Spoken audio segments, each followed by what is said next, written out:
हळवार बहरेल प्रीत ही आपली. भाग 48. अक्षिता अक्षिता वीर तिला बाहेरूनच येतच आवाज देत होता. काय झालं दादा? काही काम होतं का तुझं वहिनीकडे? पिहू त्याला हाक मारताना पाहून बोलली. अक्षिता कुठे आहे? वीर, ती रूममध्ये आहे, पिहू बोलली आणि वीर रूमकडे गेला. त्याने पूर्ण रूममध्ये अक्षिताला शोधलं, पण अक्षिता त्याला दिसली नाही. म्हणून त्यांनी पुन्हा पिहूला आवाज दिला. पिहू, ती तिच्या रूममध्ये नाही आहे, वीर काळजीच्या सुरात बोलला. मी तुला कधी म्हटलं की ती तिच्या रूममध्ये आहे ते? पिहू, मग तू समजून घे, पिहू बोलली आणि वीर त्याच्या रूममध्ये गेला. वीरने त्याच्या रूममध्ये एंट्री केली आणि रूममध्ये हलकासा उजेड दिसत होता. त्याने त्याच्या रूममधल्या लाईट ऑन केल्या तर अक्षिता बेडवर बसली होती. वीर, आपलं आत्ताच लग्न झालंय आणि तुम्हाला माझ्यापेक्षा तुमचा तो फोन जास्त महत्त्वाचा आहे का? ती त्याच्या हातातला फोन काढून घेत बोलली. तुझ्यापेक्षा महत्त्वाचं मला काहीच नाहीये, पण ऑफिसचा कॉल होता त्याच्यामुळे मला घ्यावा लागला. वीर, तुम्ही एक दिवस तरी ऑफिसचं काम विसरायला हवं ना? अक्षिता, नाही, मी तुला कधी विसरेन नाही ऑफिसचं काम, वीर बोलला आणि अक्षिता रूममधून बाहेर जाऊ लागली. वीरने तिचा हात पकडला आणि तिला स्वतःजवळ खेचलं. तशी ती जाऊन सरळ त्याच्या छातीवर आदळली. लागलं ना? अक्षिता विवळत बोलली. सॉरी, पण काय आहे ना, आता जर मी तुला माझ्यापासून दूर जाऊ दिलं तर ते बरोबर वाटणार नाही आणि मला सुद्धा ते आवडणार नाही. वीर, म्हणजे? अक्षिता न समजून बोलली. मगाशी तुला खाली माझी काळजी नव्हती ना? तुला तुझ्या फ्रेंड्ससोबत वेळ घालवायचा होता. मग आता मी थोडा वेळ कॉलवर बोलायला गेलो तर तुला लगेच राग का आला? वीर तिच्याकडे पाहत बोलला. म्हणजे हे सगळं तुम्ही मुद्दामून केलं मला जळवण्यासाठी? अक्षिता त्याच्याकडे रागाने पाहत बोलली. नाही, हे सगळं तुला जळवण्यासाठी मी अजिबात केलेलं नाहीये.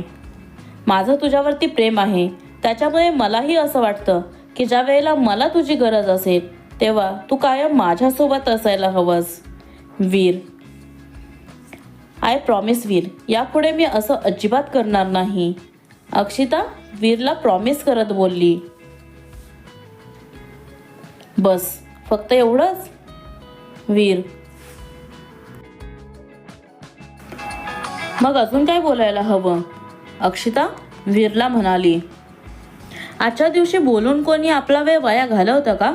वीर बोलला आणि अक्षिता लाजली. वीर, तुम्ही पण ना? असं म्हणतच अक्षिता त्याच्यापासून बाजूला झाली.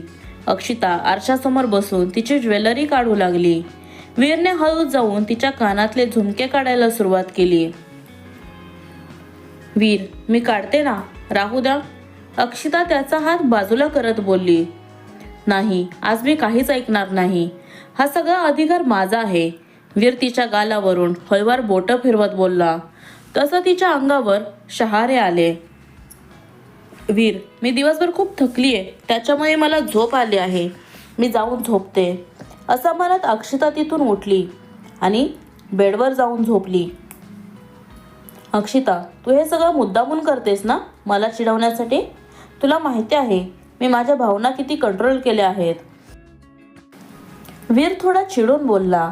त्याला चिडलेलं पाहून अक्षिता हसायला लागली. तुम्ही इतके चिडेल असं मला अजिबात वाटलं नव्हतं वीर. अक्षिता हसत बोलली आणि त्याच्यासमोर जाऊन उभी राहिली. तिने त्याला मिठी मारली आणि तिचे हात त्याच्या पाठीवर घट्ट आवळले गेले. जणू या सगळ्यासाठी ती सुद्धा आतुर होती, पण मनातून हे सगळं बोलायला सांगायला घाबरत होती.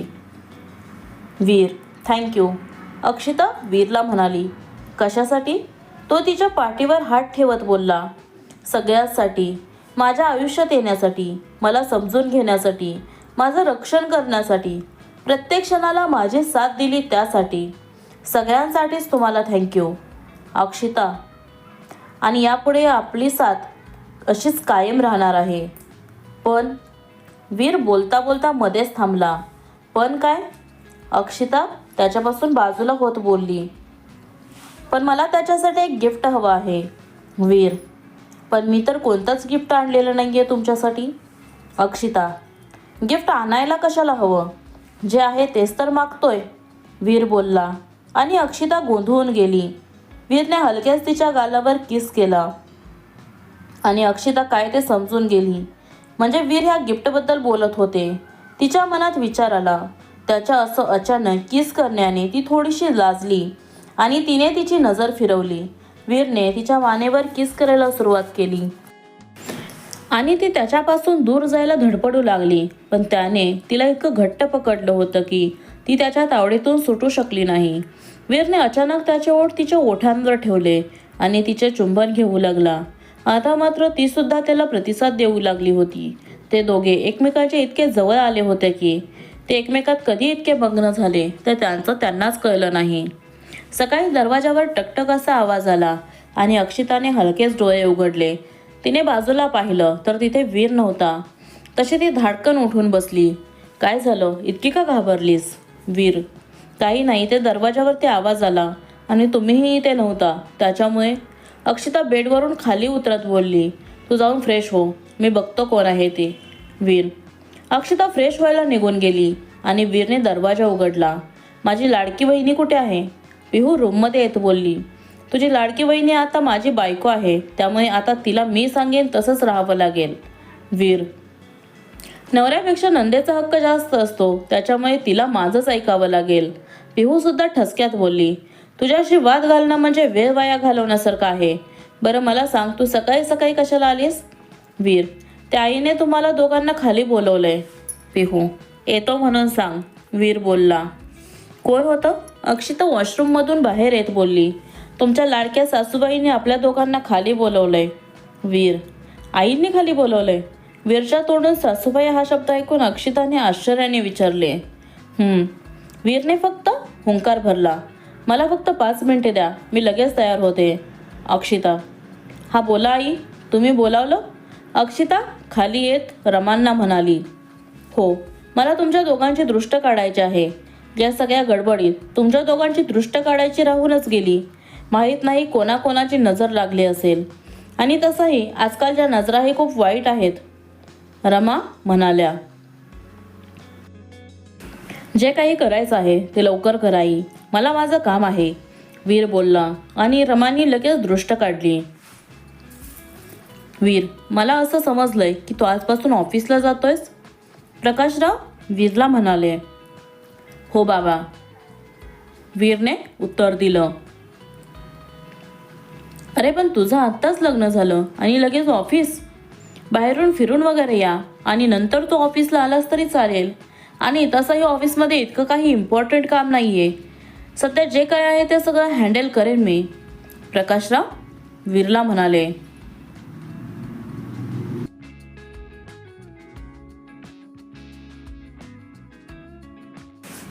नाही बाबा, ऑफिसमध्ये खूप इम्पॉर्टंट काम आहे आणि ते जेवढ्या लवकर होईल तेवढं चांगलं आहे. वीर प्रकाशरावांना म्हणाला. असं काय काम आहे? प्रकाशराव. बाबा, अक्षिताचं काम आपण पाहिलंय तर मी असा विचार करत होतो की अक्षिताने ऑफिसला यायला सुरुवात करावी. आणि माझा असा विचार होता की तिने बाहेर डेस्कवर न बसता तिच्यासाठी एक सेपरेट केबिन असावी जिथे बसून ती काम करू शकेल. वीर. ही तर खूप छान आयडिया आहे. प्रकाशराव वीरला सपोर्ट करत बोलले. पण वीर, या सगळ्याची काय गरज आहे? मी बाहेर बसून सुद्धा काम करू शकते आणि तसंही बाहेर बसून काम करायला आवडेल मला. अक्षिता वीरला म्हणाली. तू आता त्या कंपनीची मालकीण आहेस, त्याच्यामुळे तू असं बाहेर बसून काम करणं आम्हाला आवडणार नाही, म्हणून मी हा डिसिजन घेतलाय. वीर. आणि अक्षिता, वीर हे सगळं तुझ्यासाठीच तर करतोय ना, मग त्याला करू दे. पार्वती सुद्धा म्हणाल्या. ठीक आहे, जशी तुमची इच्छा. अक्षिताने होकार दिला. पण तू ऑफिसला कधीपासून जाणार आहेस? पार्वतींनी प्रश्न केला. नाही आजी, मी लगेच नाही जाणार आहे ऑफिसला. थोडे दिवस मी घरातच असणार आहे, त्याच्यानंतर मी ऑफिस जॉईन करेन. अक्षिता पार्वतींना म्हणाली. आणि बाहेर फिरायला जायचा प्लॅन? पार्वती बोलल्या. काय आई, तू तिला असं काय विचारतेस? इथे तुझा नातूच तयार नाहीये, त्याला ती तरी काय करणार आहे? प्रकाशराव पार्वतींना म्हणाले. नाही बाबा, मला नाही वाटत की आत्ता फिरायला जायची गरज आहे आणि लाईफमध्ये फिरण्याचे चान्सेस तर खूप येतील. पण सध्या आपण सगळे सोबत आहोत, हे सगळ्यात जास्त महत्त्वाचं आहे, नाही का आई? अक्षिता बोलली आणि सगळे हसू लागले. अक्षिता, तू अगदी बरोबर बोललीस. तू आता फॅमिलीसोबत राहणार याचा मला खरंच खूप अभिमान आहे. पण एक गोष्ट लक्षात ठेव, तू फॅमिलीसाठी तुझा आनंद कधीच कॉम्प्रोमाइज करू नकोस.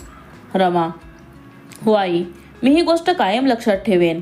आणि मला माहिती आहे की सगळी फॅमिली एकत्र असल्यानंतर जो आनंद मिळतो ना, तो एकटं राहून कधीच मिळत नाही. अक्षिता: हे मात्र तू अगदी बरोबर बोललीस. पार्वती हसत बोलल्या. वीर आणि अक्षिताच्या स्टोरीचा हा शेवटचा भाग आहे. तुम्हाला ही स्टोरी आणि वीर आणि अक्षिताची लव्ह स्टोरी कशी वाटली हे कमेंट करून नक्की कळवा.